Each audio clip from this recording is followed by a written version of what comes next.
हे everyone, welcome. तो आज की इस वीडियो में हम बात करेंगे CSV फाइल्स के बारे में। मैंने एक फ़ाइल बनाई है file.csv और CSV फाइल के बारे में बात करेंगे। हम बात करेंगे CSV फाइल होती क्या है, उन्हें हम राइट कैसे करते हैं, उन्हें पाइथन की हेल्प से हम रीड कैसे करते हैं और CSV फाइल पाइथन से क्रिएट कैसे करते हैं। तो ये मैंने खुद से CSV फाइल बनाई है file.csv। ओके, अब CSV का मतलब क्या है, कोमा सेपरेटेड वैल्यूज़। और ये फाइल हम डेटा स्टोर करने के लिए यूज़ करते हैं। ओके, तो हम टेक्स्ट फाइल भी डेटा स्टोर करने के लिए यूज़ करते हैं, बट टेक्स्ट फाइल में कुछ भी हो सकता है। पैराग्राफ हो सकती है, पोएम हो सकती है, किसी गाने के लिरिक्स हो सकते हैं, कुछ भी हो सकता है। ओके, बट जो CSV फाइल्स होती हैं उन्हें हम टेबुलर डेटा को स्टोर करने के लिए यूज़ करते हैं। मतलब जो डेटा आप टेबल की फॉर्म में स्टोर करते हो उस तरह के डेटा को स्टोर करने के लिए हम यूज़ करते हैं CSV फाइल्स। ओके, तो बात करते हैं CSV फाइल्स होती कैसी हैं। फॉर एग्जांपल, CSV फाइल्स में कई सारी रोज़ होती हैं। ओके, यहाँ पे जैसे लाइन नंबर है, इनको हम रोज़ बोलते हैं। फॉर एग्जांपल नेम कोमा, यहाँ पे फॉर एग्जांपल ईमेल कोमा, यहाँ पे फ़ोन नंबर फ़ोन। ओके, तो ये कुछ CSV फाइल कुछ इस तरह से होती हैं। ठीक है, हम कोमा सेपरेटेड वैल्यूज़ लिखते हैं। जो पहली रो होती है उसे हम बोलते हैं हेडिंग, ठीक है, या फिर हेडर बोलते हैं। ओके, उसके बाद फॉर एग्जांपल उसके बाद मेरा data, for example Harshit comma, यहाँ पे मैं अपनी ईमेल लिखता हूँ, यहाँ पे मैं अपना फ़ोन नंबर लिखता हूँ। ओके, तो इस तरह से हम अपनी CSV फाइल्स को क्रिएट करते हैं। मैं कोड डेटा लिखता हूँ यहाँ पे।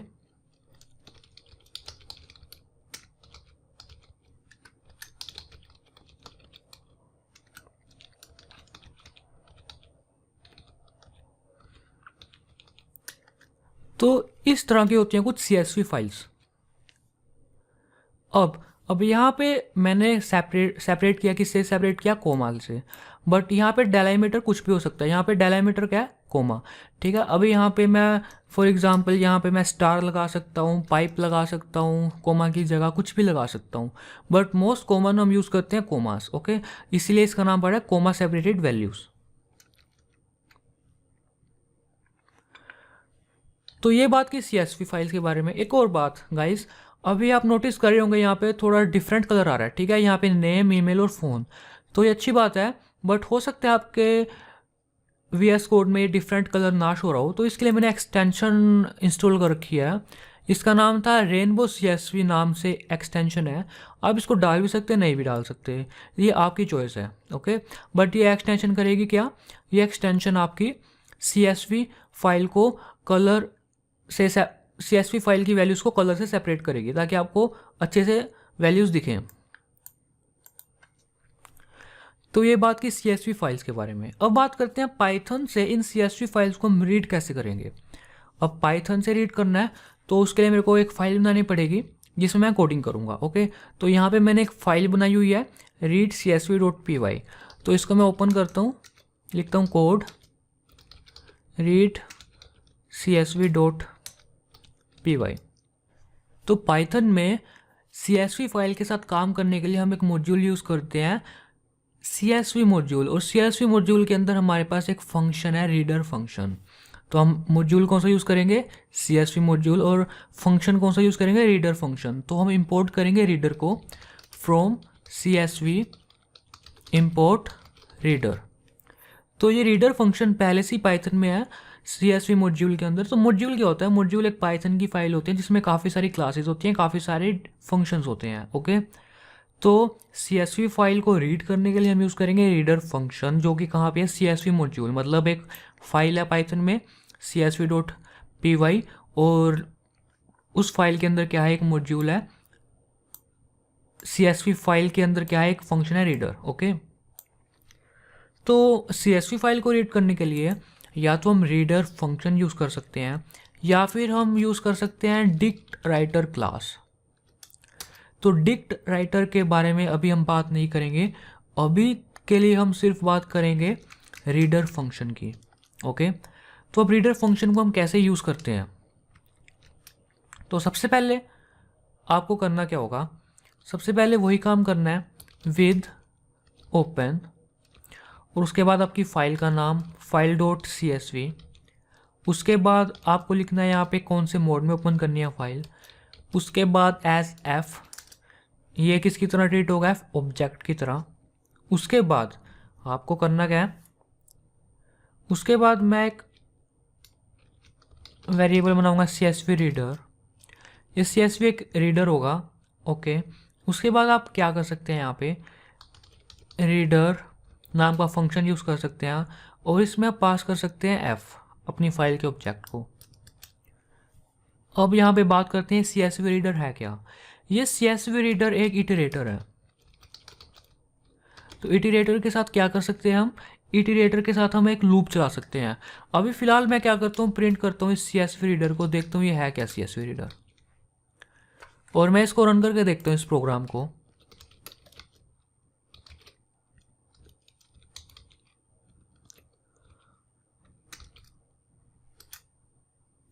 तो आप यहाँ पे देख सकते हैं, यहाँ पे CSV रीडर ऑब्जेक्ट और यहाँ पे लोकेशन प्रिंट हो रही है मेमोरी में जहाँ पे ये ऑब्जेक्ट है, बट ये एक्चुअली में है क्या, एक्चुअली में ये इटरेटर है, ओके। और अगर मैं इसका यहाँ पे टाइप चेक करूँ, print type of CSV reader, और अगर मैं अब इसको रन करूँ तो यहाँ पे आप देख सकते हैं क्लास, मतलब कि ये आ रहा है मेरे पास, बट एक्चुअली में क्या है, ये इटरेटर, ओके। तो मैं इसको इटरेटर के साथ आप क्या कर सकते हो, एक लूप चला सकते हो, ओके। तो लूप कैसे चला सकते हैं हम, for row in CSV reader print row. इससे क्या होगा, देखिए अगर मैं इसको अब रन करूं तो आप यहाँ पे देख सकते हैं मेरे पास 3 रो प्रिंट हो रही है। पहली रो क्या है, नेम ईमेल फ़ोन, जो कि हेडर है मेरा ये फाइल डॉट CSV में। उसके बाद 2 रो और प्रिंट हो रही हैं, ओके। तो ये इटरेटर था, ओके। बट आपको एक बात और पता होगी कि इटरेटर को आप एक ही बार, इटरेटर पे आप एक ही बार लूप चला सकते हैं। अगर आप दोबारा लूप चलाएंगे तो ये एक ही बार प्रिंट होगा तभी भी, ओके। मतलब आप एक ही बार लूप चला सकते हैं। अब अगर आप इसके साथ और काम करना चाहते हैं तो आप इसको लिस्ट में भी कन्वर्ट कर सकते हैं। तो लिस्ट में कन्वर्ट कैसे करेंगे, ऐसे लिस्ट और फिर ऐसे इसको लिस्ट के अंदर कन्वर्ट कर सकते हैं। बट मैं अभी लिस्ट के अंदर कन्वर्ट नहीं करूँगा, मैं अभी क्या करूँगा, इसको इटरेटर की तरह ही ट्रीट करूँगा। अब बात करते हैं कि ये देखिए, अब मैं अपनी CSV फाइल को रीड कर सकता हूँ बिल्कुल आसानी से। अब क्या है यहाँ पे, अभी यहाँ पे जो हेडिंग है मेरी वो भी प्रिंट हो रही है, नेम ईमेल फ़ोन। मैं चाहता हूँ ये प्रिंट ना हो, तो इसके लिए मैं यूज़ कर सकता हूँ नेक्स्ट। तो इसके लिए मैं क्या कर सकता हूँ, यहाँ पे नेक्स्ट फंक्शन यूज़ कर सकता हूँ, और नेक्स्ट फंक्शन में मैं पास करा सकता हूँ CSV रीडर। इससे क्या होगा, तो इससे आप देख सकते हैं मेरी जो फर्स्ट हेडिंग थी वो प्रिंट नहीं हो रही। आई होप आपको इतना समझ आ चुका होगा। अब इसके साथ आप कुछ भी काम कर सकते हैं। आपके पास क्या है, अब आपके पास 2 लिस्ट हैं, अब आप इस लिस्ट के साथ कुछ भी काम कर सकते हैं। फॉर एग्जांपल आपको क्या करना है, आपको एक्सट्रैक्ट करने हैं नेम जिनका नेम स्टार्ट हो रहा है H से, या फिर अगर यहाँ पे किसी की सैलरी होती है तो आप एक्सट्रैक्ट कर सकते थे कि जिसकी सैलरी कितने से ज़्यादा है उतने की सैलरी आप एक्सट्रैक्ट कर सकते हैं, ओके। तो वैसा आप कुछ भी काम कर सकते हैं इफ़ फेल्स कंडीशन लगा के, इसको इसके साथ आप कुछ भी काम कर सकते हैं। आई होप आपको इतना समझ में आ चुका होगा कि CSV फाइल को हम रीड कैसे करते हैं with the help of reader function. और अब हम बात करेंगे कि हम CSV फाइल को कैसे रीड कर सकते हैं डिक्ट राइटर क्लास के साथ, ओके।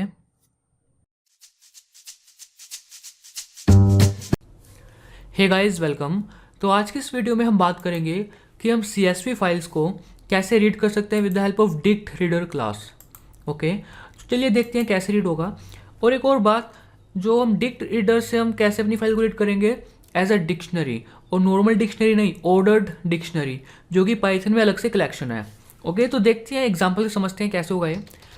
तो विद ओपन स्टार्टिंग का काम बिल्कुल वही करना है, फाइल डॉट CSV फाइल है, उसके बाद रीड मोड, उसके बाद मैं वही काम करूँगा, एक वेरिएबल बनाऊँगा CSV रीडर, उसके बाद डिक्ट रीडर में मैं यहाँ पे पास करूँगा अपना ऑब्जेक्ट f। जो CSV रीडर है क्या है, इटरेटर है। यहाँ पे मैं लूप लगा सकता हूँ for row in CSV reader, और प्रिंट करा सकता हूँ मैं रो, ओके। और अगर मैं इस प्रोग्राम को अब रन करूँ, आप देख सकते हैं यहाँ पे ऑर्डर डिक्शनरी आ रही है और आपको देखने में ऐसा लग रहा होगा कि यहाँ पे एक लिस्ट है, लिस्ट के अंदर काफ़ी सारे टूपल्स हैं, टूपल्स में क्या की वैल्यू पेयर, बट क्या है ये एक्चुअली में ऑर्डर डिक्शनरी।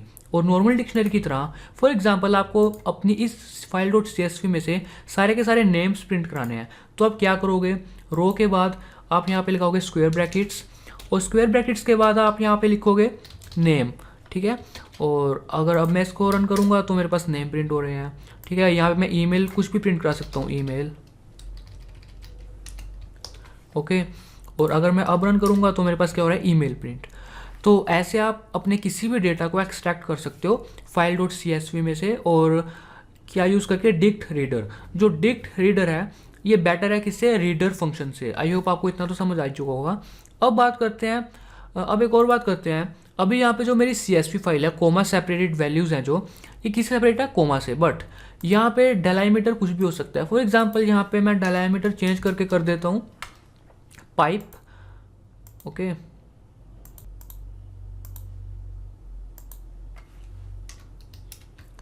ओके तो अभी क्या है, अभी मेरी फाइल किससे सेपरेट है, पाइप से, ओके।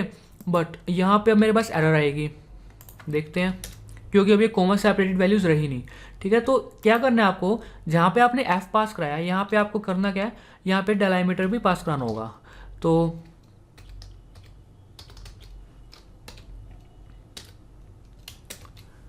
ओके, और यहाँ पे अब डेलाइमीटर क्या है हमारा, पाइप, ओके। अब क्या करते हैं, अब इसको फिर से रन करते हैं, अब देखते हैं बिल्कुल वही काम हो रहा है, ओके। बट मोस्ट कॉमन क्या मिलेगा आपको, यहाँ पे कोमा, ठीक है। अभी हमने, और ये आप रीडर के साथ भी यूज़ कर सकते हैं, डिक्ट रीडर के साथ भी यूज़ कर सकते हैं। और यहाँ पे इसकी स्पेलिंग पे ध्यान दीजिए, METER नहीं है, MITER है, ओके।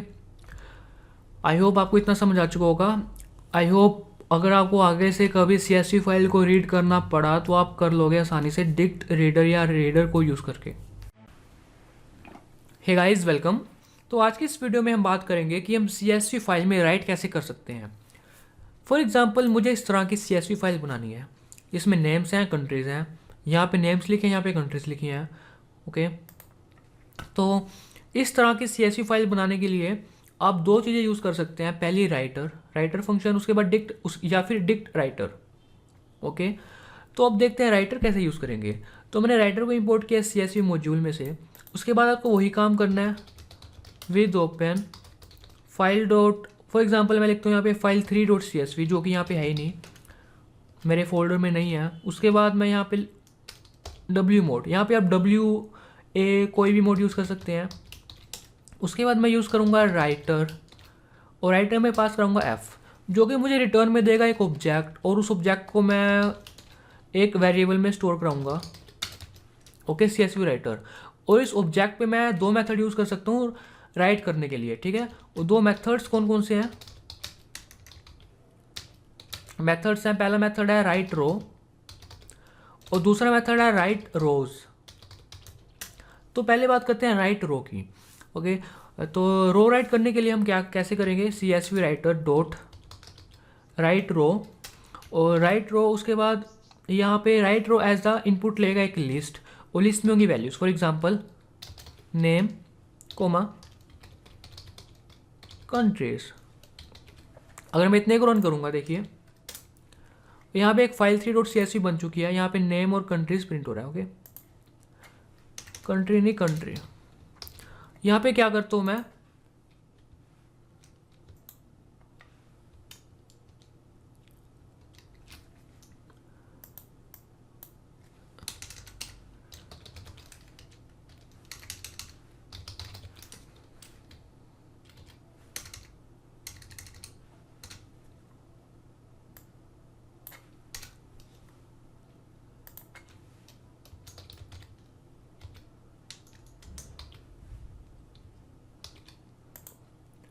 तो अब मैं इसको रन करके देखता हूँ, तो बिल्कुल सही रन हो रहा है, आप देख सकते हैं यहाँ पे। बट यहाँ पे एक प्रॉब्लम है, प्रॉब्लम क्या है, यहाँ पे ब्लैंक लाइन्स आ रही हैं। यहाँ पे मैं नहीं चाहता ये ब्लैंक लाइन्स आए, तो यहाँ पे आप क्या कर सकते हैं, यहाँ पे एक और चीज़ पास करा सकते हैं, न्यू लाइन, और यहाँ पे इसको एम्प्टी स्ट्रिंग के इक्वल सेट कर सकते हैं, ओके। तो अभी आप देख सकते हैं कोई ब्लैंक लाइन नहीं आ रही। अब बात करते हैं राइट रोज मेथड के बारे में, ठीक है। तो देखिए राइट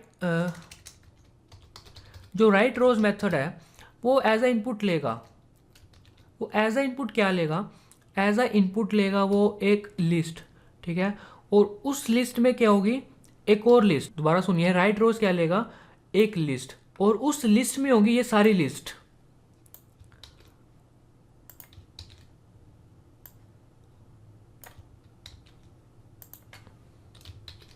लिस्ट के अंदर लिस्ट है, ओके।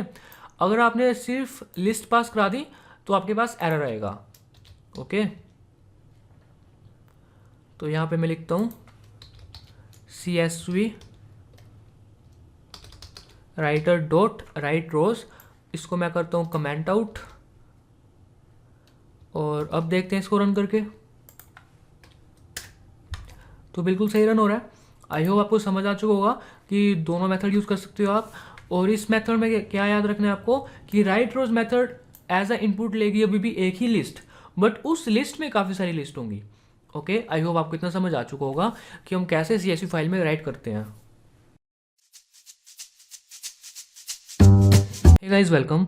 आज हम बात करेंगे कि हम डिक्ट राइटर को यूज़ करके अपनी CSV फाइल में राइट कैसे करेंगे, okay. From CSV module import dict writer. तो डिक्ट राइटर को कैसे यूज़ करते हैं हम। फॉर एग्जांपल मुझे एक फाइल बनानी है CSV फाइल, उस CSV फाइल में मुझे करना है नेम कंट्री, कुछ इस तरह की फाइल बनानी है। या फिर मुझे फाइल बनानी है for example first name, last name और एज, फॉर एग्जांपल एज। तो कैसे बनेगी ये फाइल डिक्ट राइटर से, वो देखते हैं। सबसे पहले वही काम करना होगा विद ओपन, ओके। यहाँ पे फाइल का नाम रखता हूँ फॉर एग्जांपल मैं फाइनल डॉट CSV, कुछ भी नाम रख सकते हैं आप। ये फाइल अभी एग्जिस्ट नहीं करती, बट मैं इसको ओपन करूँगा W मोड से, और तो ये W मोड खुद क्रिएट करेगा ये फाइल एज एफ, ओके। अभी मैं क्या करूँगा, डिक्ट राइटर का कंस्ट्रक्टर कॉल करूँगा और पास करूँगा इसमें मैं एफ, ओके। मुझे रिटर्न में देगा ये। अब एक ऑब्जेक्ट बनाऊंगा मैं, यहाँ पे ऑब्जेक्ट का नाम रखता हूँ मैं for example CSV writer,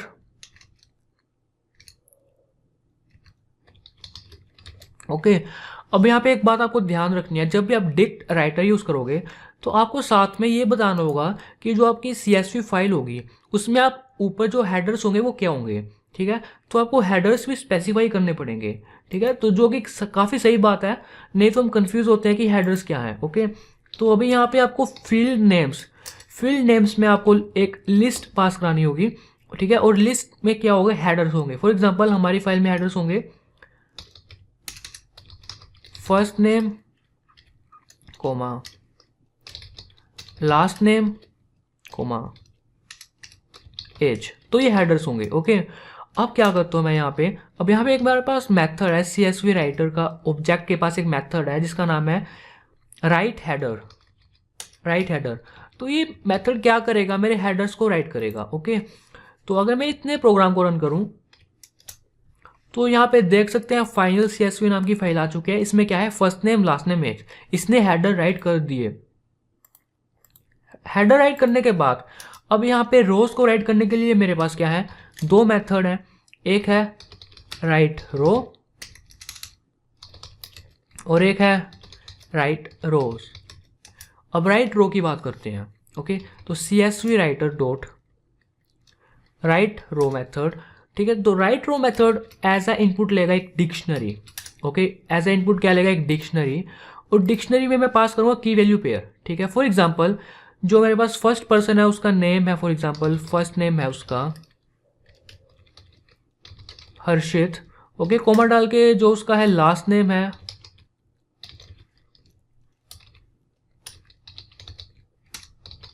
Vashishtha, और उसका जो है एज है उसकी, जो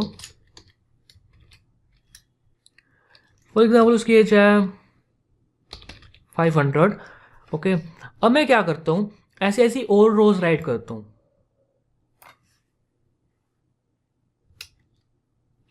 तो एक और रो राइट करता हूँ मैं, इसमें क्या होगा, यहाँ पे जो फर्स्ट नेम चेंज कर दूंगा मैं। तो अब मैं इसको रन करके देखता हूँ। अब फाइनल रोज CSV फाइल में आप देख सकते हैं यहाँ पे क्या है, first name last name age, उसके बाद 2 रोज हैं।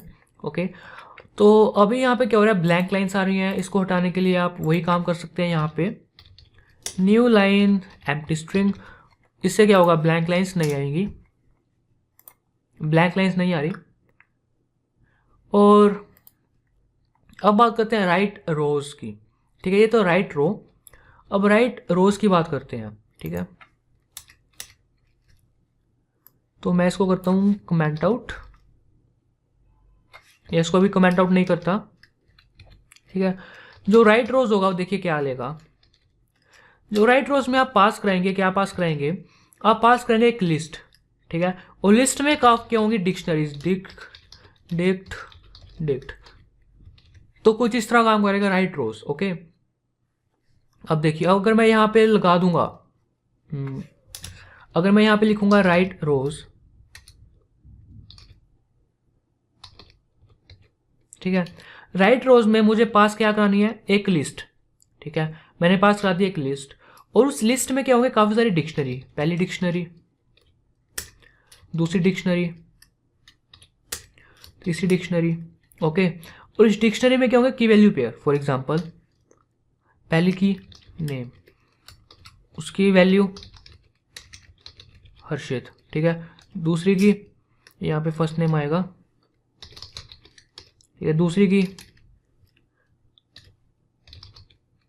लास्ट नेम, उसकी वैल्यू वशिष्ठ। ओके, तीसरी की एज, उसकी वैल्यू 500। ठीक है, कुछ इस तरह का डेटा होगा मेरा। तो ऐसा क्या कर, मैं इसी को कॉपी करता हूँ और यही यहाँ पे पेस्ट करता हूँ। ओके, तो यहाँ पे क्या है, मेरे पास 3 रोज हैं। ठीक है, तो यहाँ पे आप देख सकते हैं यहाँ पे मैंने क्या किया है। और यहाँ पे क्या करूँगा मैं, यहाँ पे वही काम CSV राइटर डॉट। ओके, और मैं क्या करता हूँ, इसको कमेंट आउट, और अब इसको रन करके देखते हैं। देख सकते हैं मेरे पास राइट हो चुका है।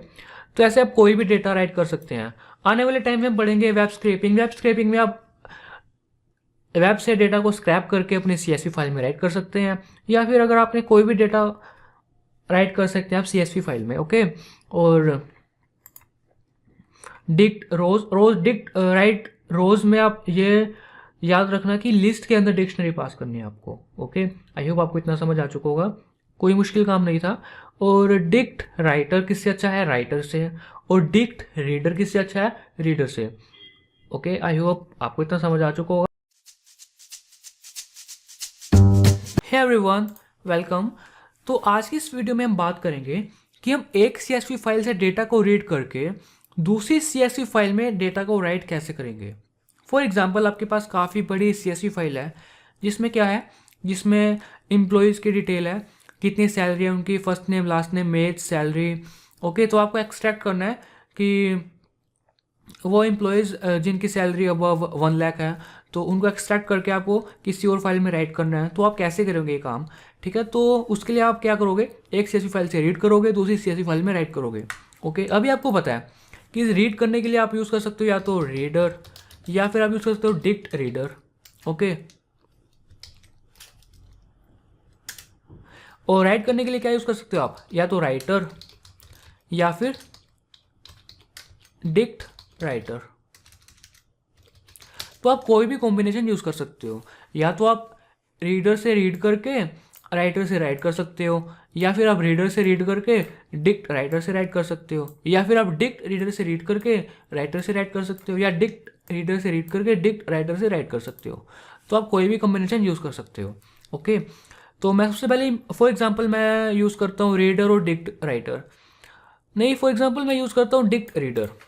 मैं दोनों डिक्ट रीडर और डिक्ट राइटर यूज़ करता हूँ। फॉर एग्जांपल विथ ओपन, मैं ओपन करता हूँ अपनी फाइल को। ओपन करने से पहले मैं इंपोर्ट करता हूँ, इसको कमेंट आउट करता हूँ, और from CSV import dict reader, dict writer. तो अभी क्या मेरे पास ऐसी फाइल है, तो मुझे इसको रीड करना है, ठीक है। तो मैं किससे रीड करूंगा, डिक्ट रीडर से।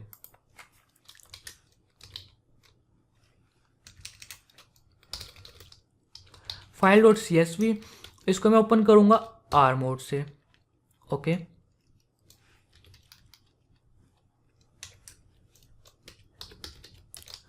एज रीड फाइल, और मैं एक और विथ स्टेटमेंट लिखूंगा, और इस बार फॉर एग्जांपल फाइल 2.csv मुझे राइट करना है इस फाइल को, ओके। फाइल 2.csv, और इसे फॉर एग्जांपल मैं ओपन करता हूँ डब्ल्यू मोड से एज राइट फाइल, ओके। अब मैं क्या करता हूँ, अब मैं csv रीडर नाम का एक वेरिएबल बनाता हूँ, डिक्ट रीडर, और इसमें पास करूंगा, मैं क्या पास करूंगा, rf। अब मैं क्या करता हूं, csv राइटर नाम का एक ऑब्जेक्ट बनाता हूं, डिक्ट राइटर, क्या पास करूंगा, wf, और साथ में मुझे फील्ड नेम्स पास करनी पड़ेगी। अभी फाइल डॉट csv में क्या फील्ड है मेरे पास, क्या हेडर है मेरे, फर्स्ट नेम हेडर है, लास्ट नेम और एज, ये 3 हेडर है। फॉर एग्जाम्पल मैं क्या करना चाहता हूँ, जो मेरी नई फाइल होगी उसमें मैं थोड़ा चेंज करता हूँ फील्ड नेम्स को, यहाँ पास करूँगा मैं लिस्ट, यहाँ पे फील्ड नेम्स में लिखूँगा फॉर एग्जांपल एफ नेम, या ऐसा लिखता हूँ मैं, first underscore name, last underscore name, और साथ में एज। तो ये क्या होंगी, मेरी फील्ड्स होंगी, मतलब कि हेडर होगा, ओके। तो जो नई फाइल होगी मेरी फाइल 2.csv, उसमें मैं क्या करता हूँ, csv राइटर ऑब्जेक्ट यूज करके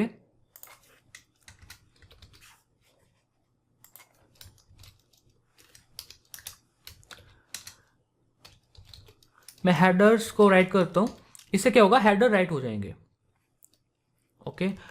तो अभी क्या करता हूँ मैं, अभी तो कुछ नहीं किया मैंने। उसके बाद हेडर राइट करने के बाद मुझे क्या करना है, इस डेटा को क्या करना है, प्रिंट करना है, इस डेटा को रीड करके अपनी नई फाइल में स्टोर करना है। तो कैसे होगा, तो मैं लूप लगाता हूँ, for row in csv reader, और मुझे रो कैसे मिलेगी, डिक्ट ऑर्डर डिक्शनरी की फॉर्म में। तो क्या कर सकता हूँ मैं, देखिए आपको पता है कि ऑर्डर डिक्शनरी की फॉर्म में अगर मुझे नेम एक्सट्रैक्ट करने हैं तो मैं कैसे करूँगा, ठीक है। तो आपको पता है रो, उसके बाद आप क्या करोगे, स्क्वायर ब्रैकेट्स, उसके बाद क्या कर सकते हो आप, यहाँ पे हमारी हेडर्स क्या थे, फर्स्ट नेम, ठीक है। तो आप यहाँ पे फर्स्ट नेम लिख के फर्स्ट नेम एक्सट्रैक्ट कर सकते हो, ठीक है। ऐसे ही कॉमा लगा के अगर आप रो और यहाँ पे आप लास्ट नेम भी एक्सट्रैक्ट कर सकते हो, और साथ में आप क्या कर सकते हो, रो, और साथ में आप एक्सट्रैक्ट कर सकते हो एज, ओके।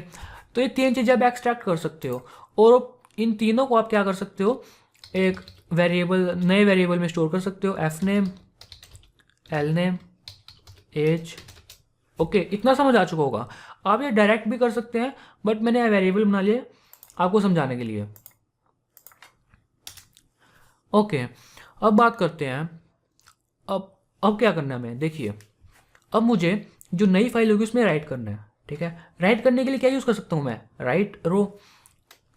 तो csv writer dot write row, write row, उसके बाद ये write row as a input क्या लेगा, एक डिक्शनरी। डिक्शनरी में क्या होगा, की वैल्यू पेयर, ओके। तो हमारे यहाँ पे हेडर का नाम क्या है, फर्स्ट नेम, तो फर्स्ट अंडरस्कोर नेम, इसकी वैल्यू क्या होगी, एफ नेम। फॉर एग्जाम्पल मुझे इस फर्स्ट नेम को भी क्या करना है, अपर में कन्वर्ट करना है, तो आप कन्वर्ट भी कर सकते हो। मैं थोड़े चेंज के लिए कर रहा हूँ, कोई ज़रूरी नहीं है, सिर्फ समझाने के लिए कि आप एक फाइल से रीड करके दूसरी फाइल में राइट कैसे कर सकते हो। उसके बाद लास्ट नेम,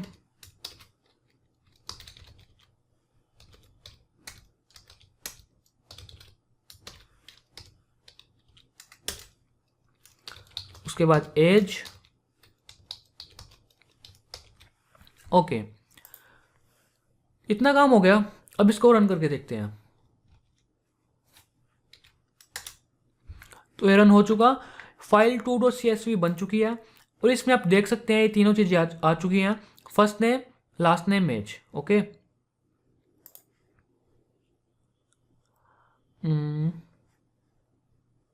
सॉरी यहाँ पे एल नेम आएगा। ओके, और यहाँ पे एक और बात, यहाँ पे ये ब्लैंक लाइन आ रही है, इसको भी आप हटा सकते हैं वही तरीका यूज़ करके। क्या तरीका यूज़ करके? यहाँ पे आप new line equal empty string, और अब देखते हैं। ओके, अब बिल्कुल सही है। आई होप आपको समझ आ चुका होगा कि आप कैसे एक फाइल से रीड करके दूसरी फाइल में राइट कर सकते हैं। किसकी हेल्प से? डिक्ट रीडर और डिक्ट राइटर की हेल्प से। आप कोई भी कॉम्बिनेशन यूज़ कर सकते हैं, ज़रूरी नहीं है आपको डिक्ट रीडर ही यूज़ करना है, आप रीडर भी यूज़ कर सकते हैं, बट मैं ज़्यादा यूज़ करता हूँ डिक्ट रीडर, और राइट करने के लिए यूज़ करता हूँ मैं डिक्ट राइटर। आई होप आपको इतना समझ आ चुका। Hey everyone, welcome. तो आज की इस वीडियो में हम बात करेंगे ओएस मॉड्यूल के बारे में।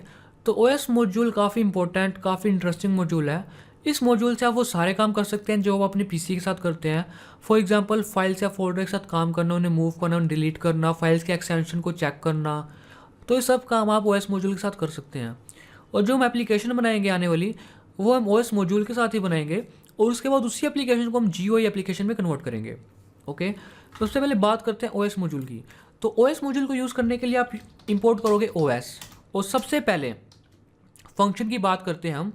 जो फंक्शन हम यूज़ करेंगे ओएस मॉड्यूल में, OS dot gate current working directory. Okay, CWD, OS dot gate CWD। तो इसका मतलब क्या, देखिए, ये आपको प्रिंट में देगा, ये आपको रिटर्न में देगा current working directory. Current working directory का मतलब क्या? फॉर एग्जांपल, आप ओएस मॉड्यूल को यूज़ करके कोई फोल्डर क्रिएट करोगे तो किस डायरेक्टरी में क्रिएट होगा, ठीक है, तो वो होगी करंट वर्किंग डायरेक्टरी। अब प्रिंट करते हैं OS dot gate current working directory, और अगर मैं इसको रन करूं तो देख सकते हैं मेरी करंट वर्किंग डायरेक्टरी क्या है, ये। और ये करंट वर्किंग डायरेक्टरी क्यों है मेरी? क्योंकि जिस पाइथन की फाइल में मैं कोडिंग कर रहा हूँ वो फाइल कहाँ पे है? इसी डायरेक्टरी में है। देख सकते हैं आप यहाँ पे, ये रही वो पाथ और ये रही वो फाइल। तो करंट वर्किंग डायरेक्टरी ये रही। ओके, अब फॉर एग्जांपल मुझे क्या करना है, मुझे अपने इस फोल्डर में क्या क्रिएट करना है? एक फोल्डर, ठीक है, मुझे यहाँ पे एक फोल्डर क्रिएट करना है। तो कैसे होगा? तो उसके लिए आप यूज़ कर सकते हैं OS डॉट MKDIR और फोल्डर का नाम, फॉर एग्जांपल मूवीज़। तो इससे क्या होगा, मूवीज़ नाम का फोल्डर क्रिएट हो जाएगा, ठीक है, मूवीज़ नाम का फोल्डर क्रिएट हो गया। और फॉर एग्जांपल, अगर मैं मूवीज़ नाम का फोल्डर फिर से क्रिएट करता हूँ तो मेरे पास एक एरर आएगी। देखिए, एक एरर आ रही है। क्या एरर आ रही है? Already exist. ओके, तो अब कैसे चेक करें कि कोई फोल्डर ऑलरेडी एग्जिस्ट करता है या नहीं करता, ठीक है, तो उसके लिए आप क्या कर सकते हो, चेक कर सकते हो। कैसे चेक करोगे? उसके लिए आप एक सब मॉड्यूल यूज़ कर सकते हो, OS डॉट पाथ। तो OS डॉट पाथ में एक फंक्शन है एग्जिस्ट, ठीक है, और ये एज ए इनपुट लेगा आपकी फाइल का पाथ, ठीक है। अभी पूरा पाथ इनपुट करने की ज़रूरत नहीं है क्योंकि हमारी करंट वर्किंग डायरेक्टरी क्या है, बाय डिफ़ॉल्ट यही है। तो मैं पे फॉर एग्जांपल लिखता हूँ मूवीज़, ठीक है, ये रिटर्न में देगा ट्रू या फॉल्स, और जो भी रिटर्न में देगा मैं उसे कराऊंगा प्रिंट, ठीक है।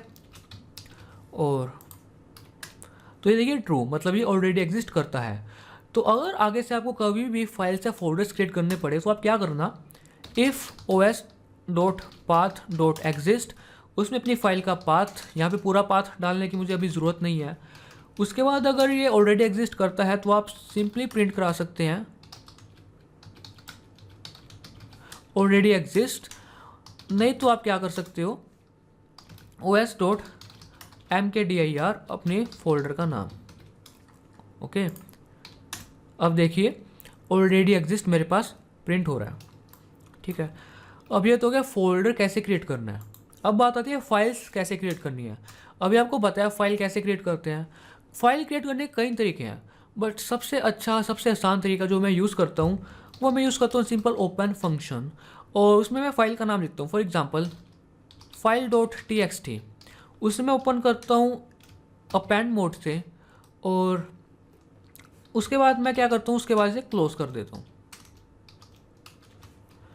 मैं इस तरह से अपनी फाइल्स को क्रिएट करता हूँ, ठीक है। तो ये देखिए, तो मेरी एक फ़ाइल क्रिएट हो गई। अब इस तरीके को यूज़ करने का क्या फ़ायदा, अगर आपकी फ़ाइल हो पहले से एग्जिस्ट करती हो या ना करती हो, ये एरर नहीं देगा। ठीक है, अगर मैं फिर से क्रिएट करने की कोशिश करूँगा ये एरर नहीं देगा और डुप्लीकेट फाइल भी क्रिएट नहीं करेगा। ओके, अगर आप कोई और तरीका यूज़ करते हो फाइल क्रिएट करने का तो प्लीज़ बताना कमेंट सेक्शन में। ओके, तो ये था फाइल कैसे क्रिएट करनी है। तो ये फोल्डर्स को हो गया, फाइल्स को हो गया। अब फॉर एग्जांपल मुझे इस फोल्डर में काम ही नहीं करना, मेरी पाइथन की फाइल तो है यहाँ पे, बट मुझे जिस फाइल से फोल्डर के साथ काम करना है मुझे काम करना है यहाँ पे एफ में। ठीक है, तो उसके लिए क्या करना होगा, आपको अपनी डायरेक्टरी को चेंज, दो तरीके हैं, या तो अपनी डायरेक्टरी को चेंज कर दो या यहाँ पे पूरा पाथ डालना पड़ेगा। जो भी फंक्शन यूज़ करोगे आपको पूरा पाथ इनपुट करना पड़ेगा। फॉर एग्जाम्पल मुझे एक फोल्डर बनाना है एफ ड्राइव में, स्टफ नाम के फोल्डर में मुझे एक और फोल्डर बनाना है। तो कैसे बनाऊंगा मैं, os.mkdir, ठीक है, यहाँ पे मुझे पूरा पाथ डालना पड़ेगा। ठीक है, पूरा पाथ डालने के बाद मुझे फोल्डर का बैकस्लैश लगा के फोल्डर का नाम लिखना पड़ेगा मूवीज़। ठीक है, और जो लिनक्स यूज़र है वो क्या लगाएंगे यहाँ पे फ्रंट /। ओके, उसके बाद यहाँ पे मुझे इनको एस्केप करने के लिए यहाँ पे आर लगाऊंगा मैं। ठीक है, और अब देखते हैं। ठीक है, तो यहाँ पे मूवीज़ नाम का फोल्डर क्रिएट हो गया। एक तरीका तो ये है। ठीक है, और एक तरीका क्या है आपके पास, आप यहाँ पे अपनी करंट वर्किंग डायरेक्टरी को चेंज कर सकते हो। कैसे चेंज करोगे, os.chdir, और फॉर एग्जांपल मेरी करंट वर्किंग डायरेक्टरी क्या होगी, ये।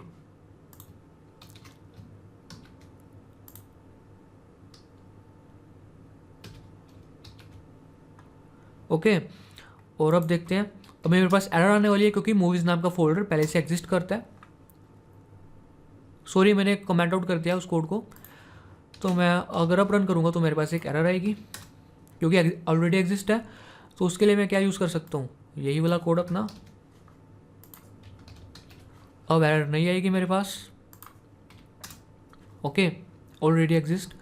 ओके, तो मैं अपनी करंट वर्किंग डायरेक्टरी को वही रहने देता हूँ अभी के लिए, क्योंकि मैं वहीं पे काम कर रहा हूँ अभी। तो मैं उसी फोल्डर में जाता हूँ। ओके, अब एक और जो कि काफ़ी यूज़फुल फंक्शन है जिसका नाम है लिस्ट डर, LISTDIR। ओके, लिस्ट डर फंक्शन ये क्या करता है, आपके जो भी आपका करंट वर्किंग डायरेक्टरी होगी उसमें जितने भी फाइल्स या फोल्डर्स होंगे उनकी लिस्ट तैयार करके देगा आपको। ठीक है, कैसे तैयार करके देगा, OS मॉड्यूल का तो OS तो लगाना ही पड़ेगा, उसके बाद प्रिंट कर सकता हूँ मैं जो भी ये रिटर्न में देगा। ओके, तो ये रहा, देखिए मेरे पास जितने भी फाइल्स या फोल्डर्स थे उन सभी की क्या आ रही है, लिस्ट आ रही है यहाँ पे। ओके, तो ये था लिस्ट डर। अब फॉर एग्जांपल मुझे लिस्ट यहाँ की नहीं चाहिए, अपनी करंट वर्किंग डायरेक्टरी क्या है मेरी, ये है, मुझे लिस्ट चाहिए कहीं और की। For example F drive stuff नाम का फोल्डर, मुझे यहाँ की लिस्ट चाहिए। तो यहाँ के दो तरीके हैं, पहला वही तरीका अपनी करंट वर्किंग डायरेक्टरी को चेंज करो, तो दूसरा यहाँ के पाथ को आप यहाँ पे इनपुट करो। दो तरीके हैं, कोई भी यूज़ कर सकते हो आप। ओके, आई होप अब इतना समझ आ चुका होगा।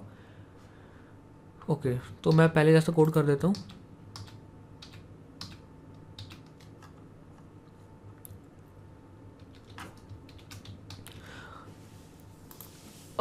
अब एक और बात जो कि आपको पता होनी चाहिए। देखिए अभी क्या हो रहा है, अभी मेरे पास जो लिस्ट प्रिंट हो रही है उसमें क्या हो रहा है, सिर्फ और सिर्फ नाम प्रिंट हो रहे हैं। किसके नाम प्रिंट हो रहे हैं, यहाँ पे मेरे जो फाइल का नाम प्रिंट हो रहा है, ये फोल्डर का नाम प्रिंट हो रहा है, ये किसका नाम प्रिंट हो रहा है, फाइल का नाम। मुझे फाइल के नाम नहीं चाहिए, मुझे फाइल का पूरा पाथ चाहिए। तो पूरा का पूरा पाथ आप कैसे लिख सकते हो, उसके दो तरीके हैं। पहले तरीका वो बताता हूँ जो आपको यूज़ नहीं करना चाहिए। कैसे, मैं पहले एक लिस्ट मैं लूप लगा सकता हूँ लिस्ट पे, पाइथन की लिस्ट पे, आपको पता ही होगा।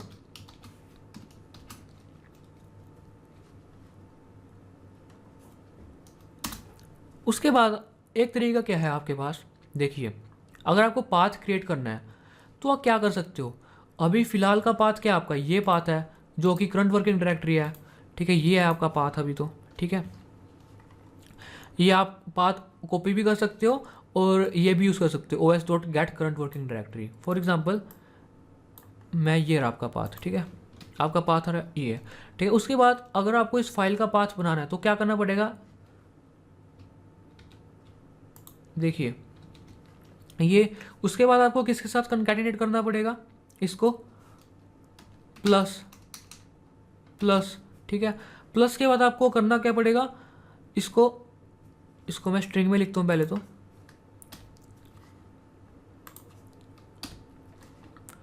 और इसको एस्केप करता हूँ मैं, इसके फॉरवर्ड स्लैश इसको, उसके बाद प्लस, प्लस के बाद मुझे करना क्या होगा, प्लस के बाद मुझे इस आइटम को लिखना पड़ेगा, ठीक है। कैसे लिखूंगा, या आप सिंपली उसके बाद इस आइटम को कैसे लिखोगे आप, आइटम, ठीक है। और आइटम से पहले क्या करना पड़ेगा आपको, उससे पहले क्या प्लस करना पड़ेगा, स्ट्रिंग में डबल बैक स्लैश, ठीक है। एक तरीका तो ये है, सिंपल तरीका, और जो भी है इसको आप प्रिंट करा सकते हो। ये आपको 2 लाइनों में शो हो रहा है 17, बट ये एक ही लाइन है, ठीक है। एक तरीका तो ये है, बट ये तरीका सही नहीं है और ये काफ़ी लेंदी भी है, और ये तरीका आपको यूज़ नहीं करना चाहिए। क्यों नहीं यूज़ करना चाहिए, क्योंकि जो लिनक्स या मैक यूज़र है उनके पाथ में क्या होता है, फॉरवर्ड स्लैश, तो इसीलिए अगर लिनक्स या मैक यूज़र है उनको अलग कंकैटिनेट करना पड़ेगा। तो बट आपको इसकी हेडक लेने की ज़रूरत नहीं है। क्यों हेडक लेने की ज़रूरत क्यों नहीं है, क्योंकि हमारे पास एक फंक्शन है os.path मॉड्यूल में, जिस फंक्शन का नाम है ज्वाइन।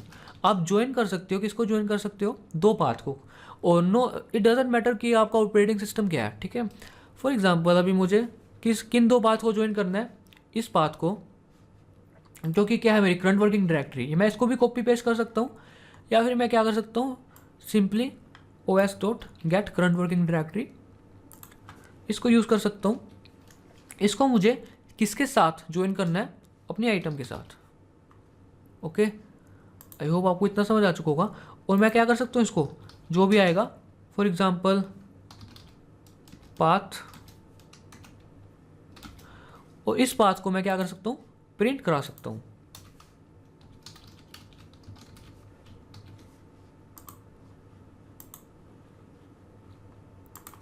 अब देखते हैं, तो ये देखिए मेरे पास पूरा पाथ प्रिंट हो रहा है। आई होप आपको इतना समझ आ चुका होगा।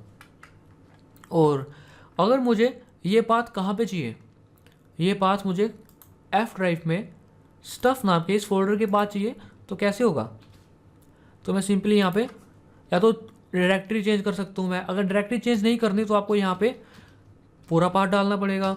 उसके बाद क्या करना पड़ेगा, यहाँ पे सेम पाथ डालना पड़ेगा, ठीक है। उसको स्ट्रिंग्स में लिखना पड़ेगा,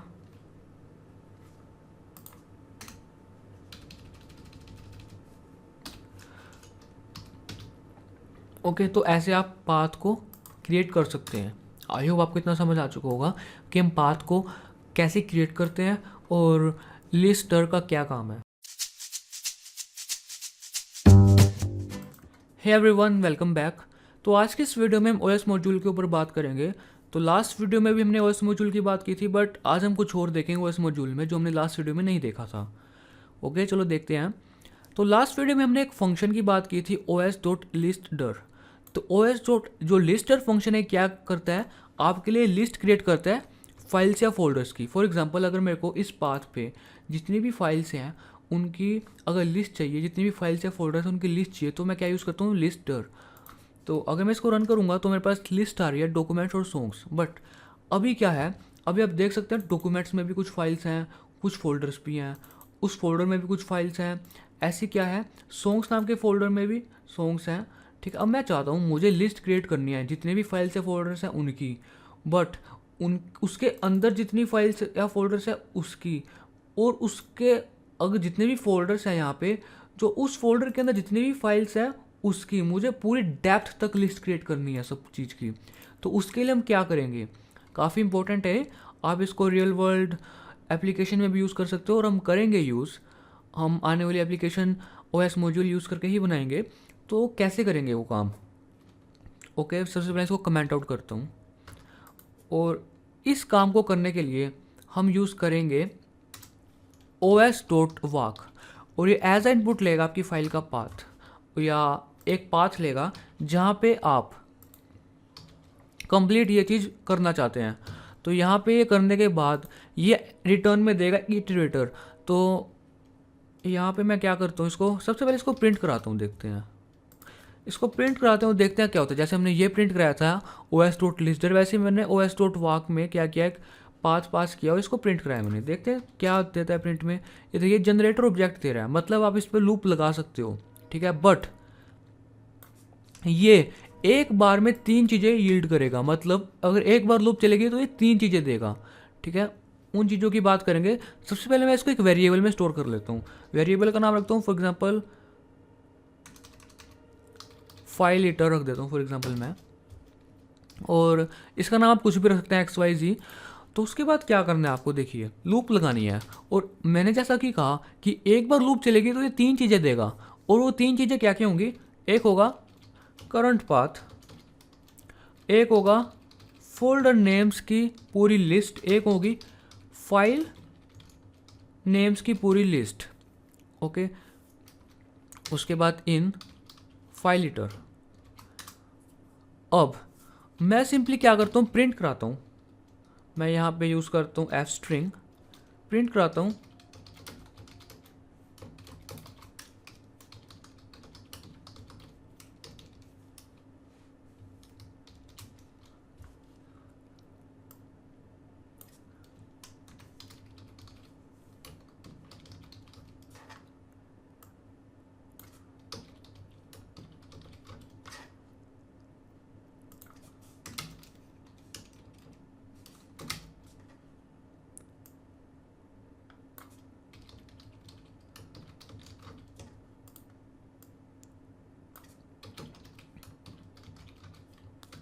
ओके, इतना किया मैंने। अब मैं इसको रन करके देखता हूँ।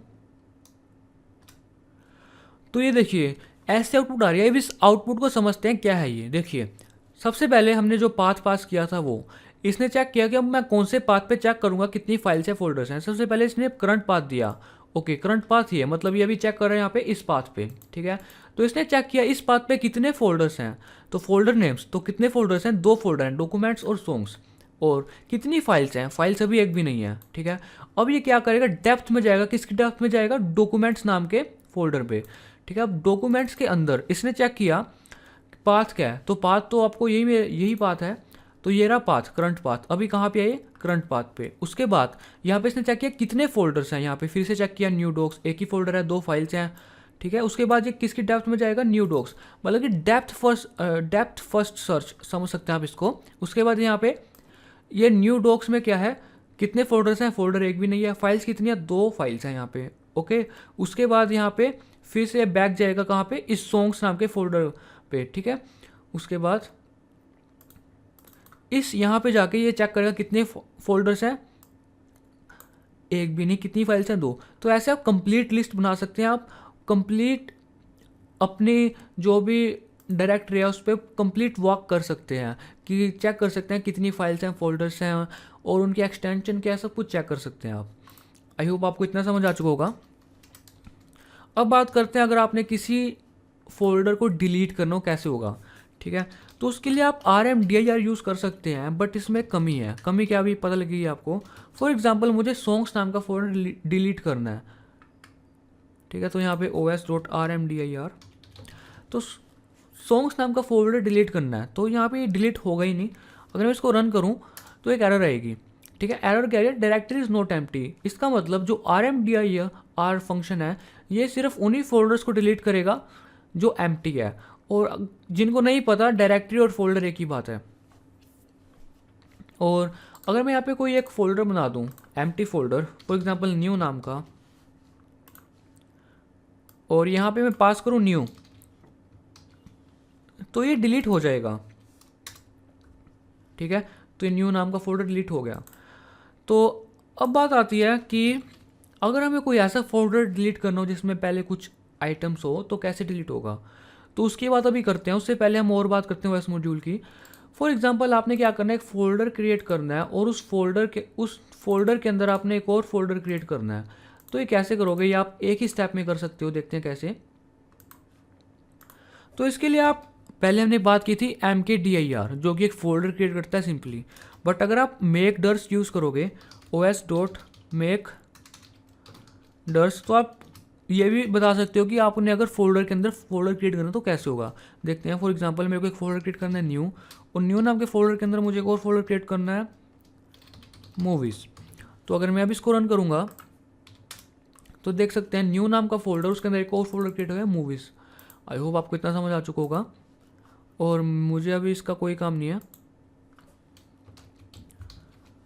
एसएच यूटिल, तो अब बात करते हैं एसएच यूटिल मॉड्यूल की। सबसे पहले इंपोर्ट करता हूँ, इंपोर्ट एसएच यूटिल मॉड्यूल। तो एसएच यूटिल मॉड्यूल काफ़ी सही है वो काम करने के लिए जो आप ओएस मॉड्यूल के साथ नहीं कर सकते। फॉर एग्जांपल किसी ऐसे फोल्डर को डिलीट करना जो एम्प्टी नहीं है, तो अगर उसे डिलीट करना हो तो कैसे डिलीट करोगे। सिंपली आप यूज़ कर सकते हो एसएच यूटिल, उसमें एक फंक्शन है rm ट्री, उसके बाद अपने फोल्डर का पाथ लिख सकते हो। अभी मेरी करंट वर्किंग डायरेक्टरी कहाँ पे सेट है, इसी फोल्डर पे, तो मुझे पूरा पाथ लिखने की जरूरत नहीं है। मैं सिंपली लिखूंगा अपने फोल्डर का नाम सॉन्ग्स। तो अभी सॉन्ग्स नाम का फोल्डर डिलीट हो जाएगा, बट एक बात का आपको हमेशा ध्यान रखना है कि ये जो rm ट्री फंक्शन है ये आपके फोल्डर को डिलीट करके रिसाइकिल बिन में नहीं भेजेगा, ये परमानेंटली डिलीट करेगा। इस बात का आपको खास ध्यान रखना है। आई होप आप इस बात का ध्यान रखोगे, और मुझे इस कोड की ज़रूरत नहीं है, मैं इसको कमेंट आउट कर देता हूँ। और अब एक और बात, फॉर एग्जांपल मेरे पास एक फ़ोल्डर है न्यू नाम का, और मुझे इस न्यू नाम के फोल्डर को कॉपी करना है इस डॉक्यूमेंट्स नाम के फोल्डर में। ओके, तो कैसे कॉपी करूँगा मैं, एसएच यूटिल डॉट कॉपी ट्री, इस फोल्डर को कॉपी करना है। किस फोल्डर को कॉपी करना है, उस फोल्डर का पाथ न्यू, उसके बाद कहाँ पे कॉपी करना है, उस फोल्डर का पाथ, उसके बाद फॉरवर्ड स्लैश लगा के, उसके बाद आपको करना क्या है, अपने इसी फोल्डर का नाम लिखना है। ठीक है, जिस फोल्डर को आप कॉपी करना चाहते हैं, फॉर एग्जांपल न्यू। अगर आपने रीनेम भी करना है कॉपी के साथ तो आप यहाँ पे रीनेम भी कर सकते हैं, कुछ भी कर सकते हैं। फॉर एग्जांपल न्यू 221321 कुछ भी लिख सकते हैं। मैं अभी फ़िलहाल बिल्कुल सिंपल ऐसे ही कॉपी कर रहा हूँ इसको।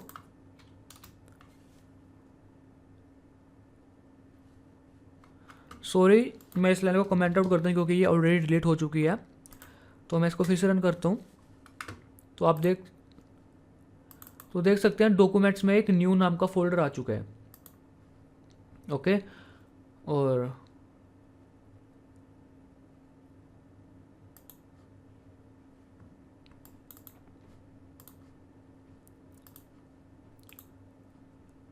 तो देख सकते हैं डॉक्यूमेंट्स में एक न्यू नाम का फोल्डर आ चुका है। और ये जो दो फाइल्स है अभी मैंने डिलीट कर दी, आपको शायद नहीं दिखा होगा इस वीडियो में।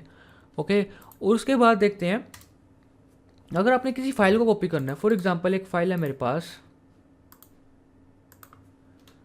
File dot T X T, अगर आपने इस फाइल को कॉपी करना है तो कैसे करोगे, तो आप सिंपली लिख सकते हो shutil dot S H util dot copy, उसके बाद फाइल का नाम या फाइल का पूरा पाथ, उसके बाद कहाँ पे कॉपी करनी है, फॉर एग्जांपल डॉक्यूमेंट्स में, और उसके बाद फाइल का नाम क्या रखना है आपको कॉपी करके, तो फाइल का नाम रखना है फॉर एग्जांपल मुझे कॉपी करके file2.txt, या फाइल भी रहने दे सकते हैं आप, file.txt, आप रीनेम भी कर सकते हैं साथ में।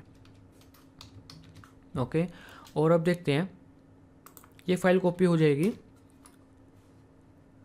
सॉरी, इसको भी कमेंट आउट करना था मुझे। तो अब आप देख सकते हैं न्यू नाम के फोल्डर में, डॉक्यूमेंट्स नाम के फोल्डर में एक file.txt आ चुकी है। ओके, और अब बात करते हैं मूव की। तो अगर आपने किसी फाइल को मूव करना है तो कैसे मूव करोगे, तो आप सिंपली लिख सकते हो एसएच यूटिल डॉट मूव, किस फाइल को मूव करना है, file dot T X T, कहाँ पर मूव करना है, फॉर एग्जाम्पल मुझे मूव करना है न्यू नाम के फोल्डर में, और मूव के साथ साथ मुझे इसको रीनेम भी करना है, फॉर एग्जाम्पल file2.txt, और मैं इसको स्ट्रिंग्स में लिखता हूँ। अब देखते हैं। ओके, तो न्यू नाम के फोल्डर में फाइल मूव हो चुके हैं और साथ में रीनेम भी हो चुके हैं file2.txt के साथ। आई होप इतना समझ आ चुका होगा। अगर आपने पूरा फोल्डर मूव करना है, फॉर एग्जांपल शटिल डॉट मूव, आपने पूरा फोल्डर मूव करना है न्यू नाम का, कहाँ पे मूव करना है आपको, मूव करना है आपने पूरा फोल्डर, और कहाँ पे मूव करना है, डॉक्यूमेंट्स में, और फोल्डर का मूव करके नाम क्या रखना है, न्यू 2।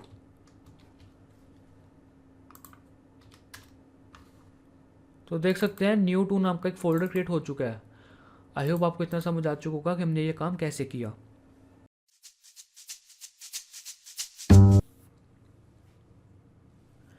हे एवरीवन, वेलकम बैक।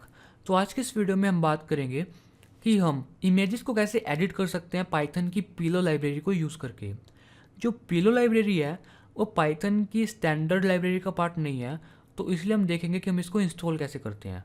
तो पाइथन की पिलो लाइब्रेरी को इंस्टॉल करने के लिए आप कमांड लिखेंगे पिप इंस्टॉल पिलो, और जो पिलो का पी आएगा वो कैपिटल आएगा। अगर आप स्मॉल लिखेंगे तो एरर नहीं आएगी, बट कई बार एरर आ सकती है, तो इसलिए कैपिटल लिखिए। मेरे कंप्यूटर में पिलो पहले से इंस्टॉल है, तो आपको इंस्टॉल करने की ज़रूरत नहीं है। और आज की ये वीडियो काफ़ी इंटरेस्टिंग होने वाली है, और प्लीज़ इसको एंड तक देखिए, और प्लीज़ इस वीडियो को लाइक कीजिए। और जब पिलो इंस्टॉल हो चुका है तो हमें करना क्या है, हमें इंपोर्ट करना है इमेज मॉड्यूल को। और इमेज मॉड्यूल कहाँ पे है, पाइथन की पिलो पैकेज में। तो from PIL import image. Okay, तो आपको PIL कैपिटल लिखना है, उसके बाद इंपोर्ट करना है इमेज मॉड्यूल। ओके, और अब बात करते हैं कि आज की इस वीडियो में हम क्या क्या बात करेंगे। सबसे पहले बात करेंगे कि हम एक्सटेंशन को कैसे चेंज करेंगे। फॉर एग्जांपल मेरे इस फोल्डर में 3 फोटोज़ हैं, एक ये और एक ये। तो इनकी जो एक्सटेंशन है वो है JPG, जो इनका फॉर्मेट है। मुझे इसको चेंज करना है PNG में, तो कैसे होगा उसकी बात करेंगे। उसके बाद हम बात करेंगे इनको रिसाइज कैसे करना है। तो कई बार आपको अपनी इमेज को रिसाइज करना होता है। फॉर एग्जांपल ये इमेज देखिए, काफ़ी बड़ी इमेज है। ओके, और आप कोई एप्लीकेशन बना रहे हैं, वेब एप्लीकेशन, उसमें क्या करना है, आपको यूज़र की प्रोफाइल पिक्चर अपलोड करवानी है। आपको पता है प्रोफाइल पिक्चर के लिए इतनी बड़ी इमेज रिक्वायर नहीं है, तो इसलिए क्या करोगे आप, इसका पहले साइज रिड्यूस करोगे और फिर यूज़र से अपलोड करवाओगे। ऐसा क्यों करोगे आप, क्योंकि जितनी बड़ी फ़ोटो होगी उतना बड़ा साइज होगा, और जितना बड़ा साइज होगा उतनी उसे स्पेस चाहिए स्टोर होने के लिए। और आप नहीं चाहता कि आपका जो जहाँ पे आप अपनी इमेज को स्टोर कर रहे हो वो स्पेस जल्दी भर जाए। ठीक है, आप नहीं चाहता डेटाबेस को भरना, जल्दी भरना। ओके, तो इसलिए हम इमेज को रीसाइज करेंगे, इसकी साइज़ को रिड्यूस करेंगे। और आप किसी भी वेब एप्लीकेशन में की बात करोगे तो उसमें आप इमेज को रिसाइज करते ही हैं। फॉर एग्जांपल अगर आप इंस्टाग्राम में प्रोफाइल पिक्चर को अपलोड करोगे तो वो पहले कंप्रेस होती है, पहले रिसाइज होती है, उसके बाद अपलोड होती है। उसके बाद हम बात करेंगे शार्पनेस की, ब्राइटनेस की, कलर की, कंट्रास्ट की, इमेज ब्लर की, और इन सब चीज़ों के बारे में बात करेंगे। सबसे पहले बात करते हैं इमेज के एक्सटेंशन को चेंज करना। ओके, तो अभी क्या करना है आपको, इमेज मॉड्यूल में एक क्लास है इमेज क्लास, तो उसका एक ऑब्जेक्ट बनाऊंगा मैं, img1 equals image dot open करूँगा पहले मैं इसको, और यहाँ पे अपनी इमेज का पाथ लिखूँगा। ओके, मेरे जो पाइथन की फाइल है और ये इमेज है सेम फोल्डर में है, तो मुझे पूरा पाथ लिखने की ज़रूरत नहीं है। ओके, ये बनने के बाद मैं क्या कर सकता हूँ, img1 डॉट सेव, इसे मैं सेव कर सकता हूँ doc1 डॉट PNG। इससे क्या होगा, एक PNG फाइल क्रिएट हो जाएगी। सॉरी,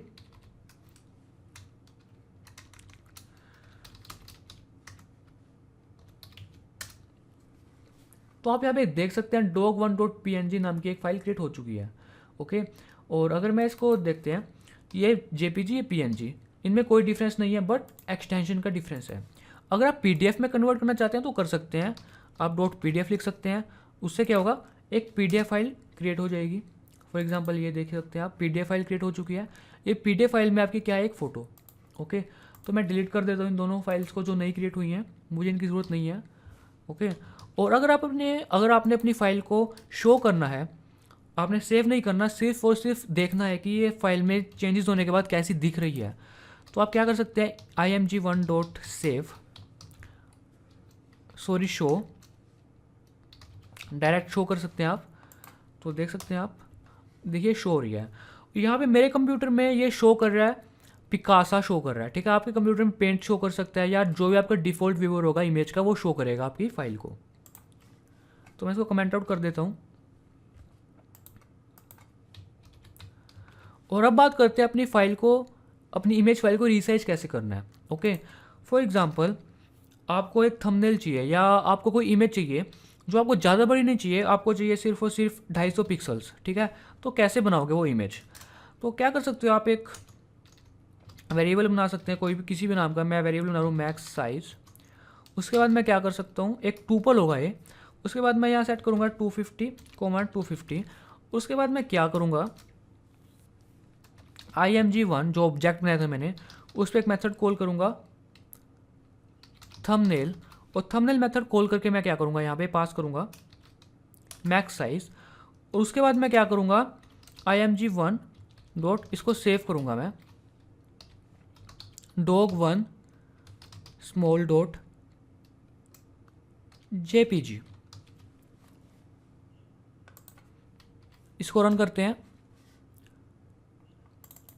तो देख सकते हैं इमेज छोटी हो चुकी है।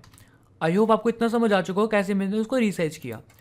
और देख सकते हैं इसका साइज कितना है, 114 KB। और इसका साइज कितना है, 4 KB।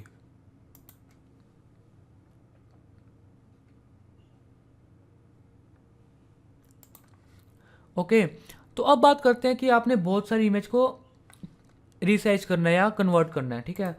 तो देखते हैं कैसे होगा। मैं इसको डिलीट करता हूँ। आपको सिंपल एक लूप लगानी है, तो यहाँ पे आप इंपोर्ट कर सकते हैं OS मॉड्यूल को। और मैं इसको क्या करता हूँ, इसको कमेंट आउट करता हूँ। आप कुछ भी काम कर सकते हैं लूप लगा के। फॉर एग्जाम्पल लूप कैसे लगेगी वो देखते हैं। आपको पता है लूप कैसे लगती है, तो for item in OS dot lister, जो कि मुझे लिस्ट देगी।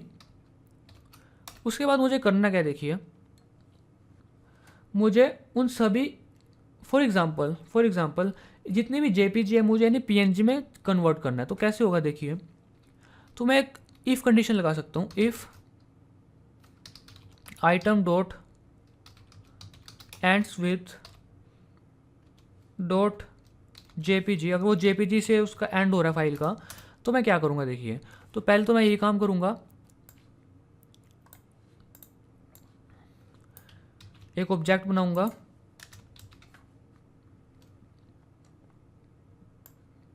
यहाँ पे मैं आइटम लिखूँगा। ऑब्जेक्ट बनाने के बाद मैं वही काम करूँगा जो मैंने अब तक किया। मैंने अब तक क्या किया, ऑब्जेक्ट बनाने के बाद मुझे क्या करना है, सिर्फ और सिर्फ सेव करना है। कैसे सेव करना है, और सेव करने के लिए देखिए, अब सेव करने के लिए आपको क्या करना पड़ेगा, फाइल का नाम, उसके बाद एक्सटेंशन। और फाइल का नाम कैसे एक्सट्रैक्ट करोगे इस आइटम में से, तो उसके लिए भी एक सिंपल सी काम है। आप यहाँ पे 2 वेरिएबल बना सकते हैं, फाइल नेम कोमा फाइल, या file name comma extension. Okay, तो आप क्या कर सकते हो, यहाँ पे OS dot path dot split text, उसके बाद यहाँ पे आप पास कर सकते हो आइटम को। इससे क्या होगा, फॉर एग्जांपल आपकी फाइल का नाम है dog1 डॉट JPG। तो डॉग फाइल नेम में क्या स्टोर हो जाएगा, dog1, और एक्सटेंशन में जो सेव हो जाएगा .jpg। ओके, तो मुझे करना क्या है, img1 डॉट सेव। मुझे क्या सेव करना है, अपनी फाइल का नाम लिखना है मुझे। यहाँ पे मैं स्ट्रिंग यूज़ करूँगा। यहाँ पे लिखूँगा मैं फाइल नेम, यहाँ पे डॉट, फॉर एग्जांपल मुझे कन्वर्ट करना है इसे PNG में। ओके, तो अब देखते हैं क्या होता है इसको अगर मैं रन करूँगा तो देख सकते हैं हर एक फाइल की एक PNG फाइल क्रिएट हो चुकी है। ये dog1 dot JPG, dog1 dot PNG। उसके बाद आप यहाँ पे देख सकते हैं नीचे dog2 डॉट PNG, उसके बाद dog3 डॉट PNG। तो ऐसे आप कर सकते हैं, ऐसे आप रीसाइज भी कर सकते हैं, तो वो आप खुद कर सकते हो। उसके बाद हम बात करते हैं कि ये दोनों काम हो चुके हैं हमारे। उसके बाद हम बात करते हैं शार्पनेस के बारे में, अगर हमें अपनी इमेज की शार्पनेस को इंक्रीज़ या डिक्रीज़ करना है। ओके, तो शार्पनेस के बारे में कुछ बात करते हैं। तो शार्पनेस के साथ, शार्पनेस, ब्राइटनेस, कलर, कंट्रास्ट के साथ काम करने के लिए आपको एक मॉड्यूल इंपोर्ट करना पड़ेगा जिसका नाम है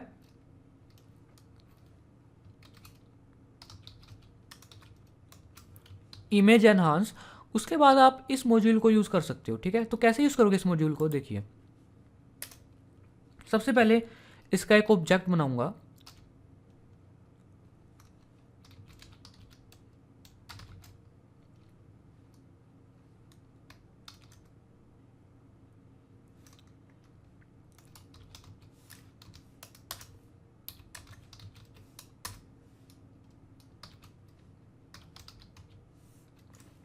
ये देखिए मैंने क्या किया, तो यहाँ पे मैंने इमेज 1 को पहले ओपन किया, उसके बाद इमेज 1 को मैं इसको यहाँ से हटा के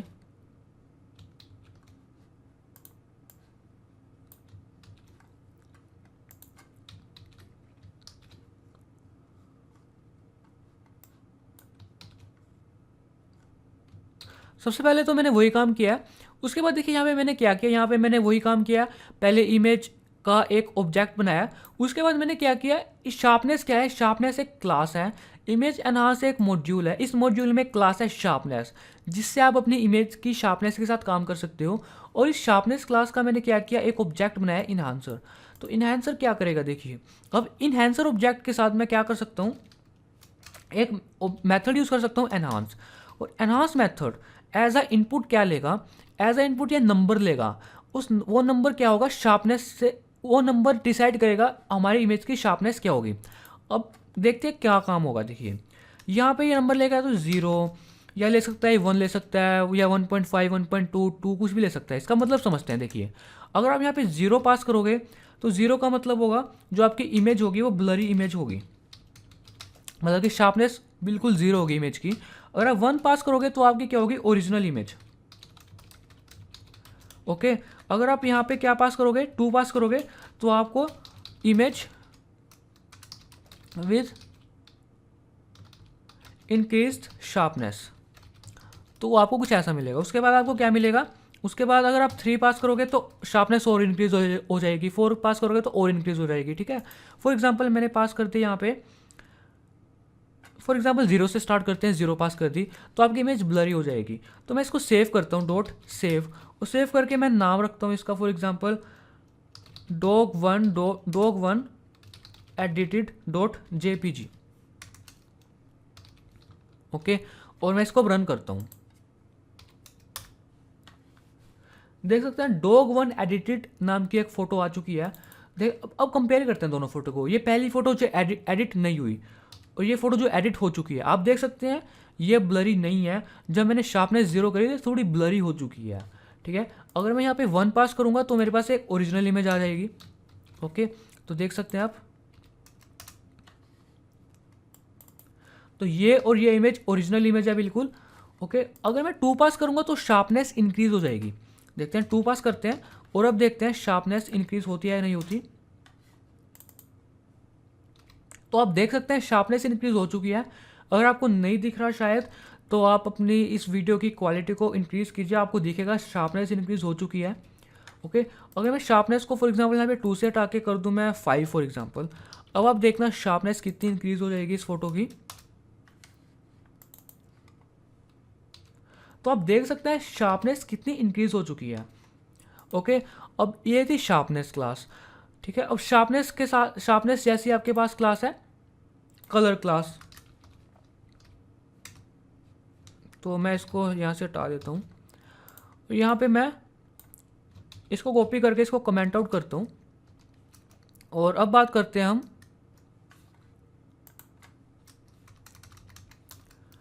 कलर की।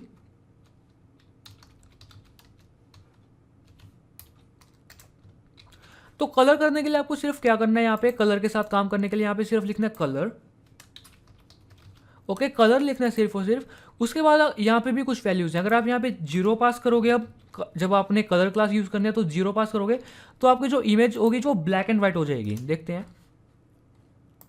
तो आप देख सकते हैं black and white image, pure black and white image आ रही है मेरे पास।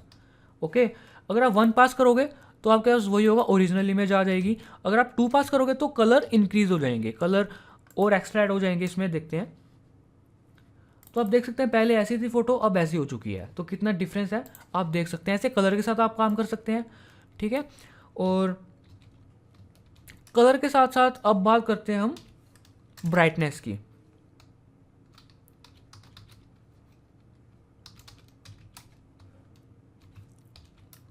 तो ब्राइटनेस के साथ कैसे काम होगा देखिए, अब यहाँ पे कलर क्लास की जगह आप यूज करोगे ब्राइटनेस क्लास।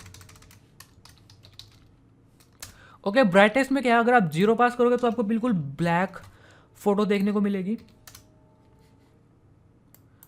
तो पहले फ़ोटो ये थी, अब ये हो चुकी है क्योंकि ब्राइटनेस मैं बिल्कुल 0 कर चुका हूँ।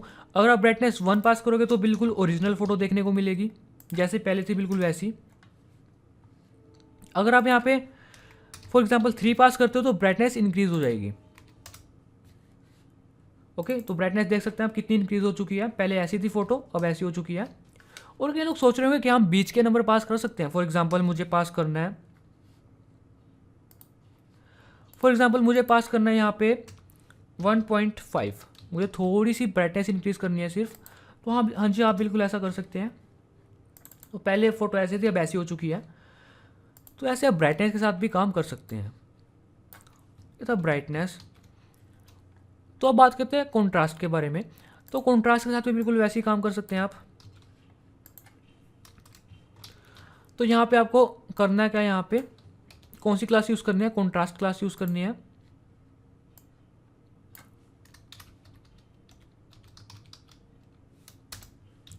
यहाँ पे अगर मैं 1.5 पास करूँगा पहले की तरह, अब क्या होगा, कॉन्ट्रास्ट इंक्रीज हो जाएगी इसकी। देख सकते हैं आप, पहले फ़ोटो ऐसी थी, अब ऐसी हो चुकी है, तो कितना डिफरेंस है, कितनी अच्छी लग रही है फ़ोटो। तो ऐसे आप फ़ोटो के साथ काम कर सकते हैं। तो हमने सारी बात कर ली, अब बात करते हैं इमेज ब्लर की। तो इमेज को ब्लर करने के लिए आप एक फ़िल्टर इंपोर्ट कर सकते हैं, इसका इमेज फ़िल्टर। उसके बाद आप क्या कर सकते हैं, जो आपने ऑब्जेक्ट बनाया है ये इमेज ऑब्जेक्ट, तो मैं इसको क्या करता हूँ, इसको कमेंट आउट करता हूँ।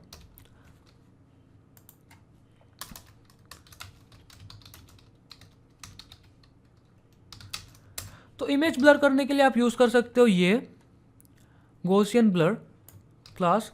तो इसकी कैसे इमेज ब्लर होगी देखते हैं। वैसे तो आप शार्पनेस को अगर आप 0 कर दोगे तो आपकी इमेज ब्लर हो जाएगी, तो फिर भी मैं बताता हूँ इमेज ब्लर कैसे होगी।